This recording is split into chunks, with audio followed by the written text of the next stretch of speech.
लोई इंस्टीट्यूट एक Australia based institute है। ये कई तरीके की रिपोर्ट और इंडेक्स पब्लिश करते हैं। इसका एक बहुत ही फेमस इंडेक्स है जिसका नाम है एशिया पावर इंडेक्स। इन्होंने हाल ही में एक रिपोर्ट शेयर की है जिसमें बताया गया है कि भारत बहुत ही तेजी से मॉरिशस अगालेगा द्वीप में मिलिट्री इंफ्रास्ट्रक्चर कंस्ट्रक्ट कर रहा है। बता दें कि पिछले 7 साल में इस द्वीप में बहुत बदलाव हुए हैं। पहले यहाँ एक मिलिट्री स्ट्राइप थी, लेकिन गूगल मैप में ये तस्वीरें हैं दिसंबर 2020 की, जिसमें भारत ने यहाँ बहुत ही बड़ी मिलिट्री स्ट्राइप कंस्ट्रक्ट कर दी है। इसके अलावा यहाँ कई और बिल्डिंग बना दी गई है। हवाई अड्डे, बंदरगाह, रनवे और भी जरूरी सप्लाई के लिए यहाँ बिल्डिंग बना दी गई है।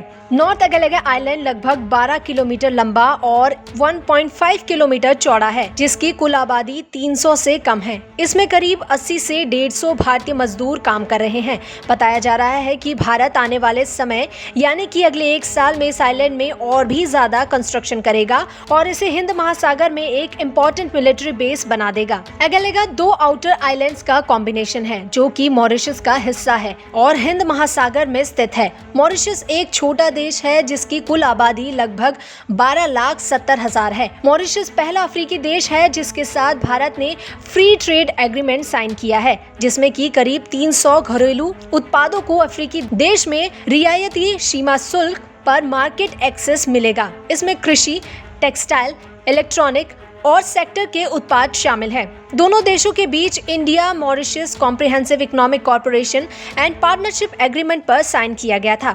इस समझौते के तहत मॉरिशस को भारत में 615 प्रोडक्ट्स के लिए मार्केट एक्सेस दिया गया। इन प्रोडक्ट्स में frozen fish, biscuits, fresh fruits, juices, mineral waters, soap, bags, medical और सर्जिकल इक्विपमेंट शामिल हैं। भारत ने मॉरिशस के साथ मिलिट्री बेस डील कब करी? साल 2015 में इसकी शुरुआत हुई और इसे काफी गुप्त रखा गया था क्योंकि भारत नहीं चाहता था कि मॉरिशस के लोग ये समझना शुरू कर दें कि भारत मॉरिशस पर कब्जा करने लगा है। इसीलिए इस पर बहुत कम बातचीत हुई और साल 2018 में यहाँ पूरी तरीके से काम शुरू हो गया। मगर उस समय भी चीन ने खूब कोशिशें की कि वो भारत को यहाँ मिलिट्री बेस कंस्ट्रक्ट ना करने दे। चाइना फंडेड ग्रुप्स ने भारत के खिलाफ प्रोटेस्ट किया और ये कहा कि भारत यहाँ से इंडिजीनियस पॉपुलेशन को रिप्लेस कर देगा। इसके बावजूद फिर भी भारत ने यहाँ कंस्ट्रक्शन जारी रखा और आज के समय में अगालेगा आइलैंड्स में कंस्ट्रक्शन का काम काफी हद तक पूरा हो चुका है और मिलिट्री बेस बनकर तैयार हो चुका है। अभी तक के लिए भारत ने कुल $87 मिलियन खर्च किए हैं। ये लंबी air stripe new Boeing P-8 Poseidon के लिए बेहद जरूरी है। आपको बता दें कि बोइंग P-8 पोसाइडन भारत ने यूएस से लिया था। ये एक सबमरीन हंटर है, पनडुब्बियों को मारने के लिए एक बहुत ही अच्छा एयरक्राफ्ट है और साथ ही माना ये जाता है कि एक बार जब ये एयर स्ट्राइप बनकर तैयार हो जाएगी तब भारत यहाँ 3 से 4 बोइंग P-8 पोसाइडन तैनात कर देगा ताकि कभी भी चीन का सबमरीन यहाँ पर डोमिनेंस हासिल ना कर पाए। मॉरिशस इस कंस्ट्रक्शन के लिए आखिर तैयार क्यों हो गया?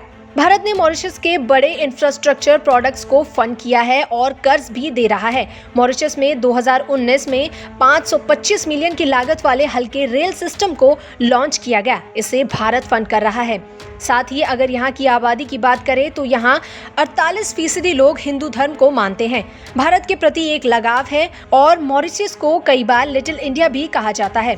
एक समय पर Indian security adviser of Mauritius और एक फॉर्मर रॉ एजेंट रहे विभूति भूषण नंदी एक इंडियन आईपीएस ऑफिसर थे। इन्होंने रॉ के लिए काम किया, आईबी के लिए भी काम किया और बाद में मॉरिशस देश के ये बने नेशनल सिक्योरिटी एडवाइजर। इससे पता चलता है कि भारत की इन्वॉल्वमेंट मॉरिशस से बहुत ज्यादा है। आगे भविष्य में संभावनाएं हैं कि भारत सेशेल्स और मालदीव्स में भी मिलिट्री बेसेस बनाएगा।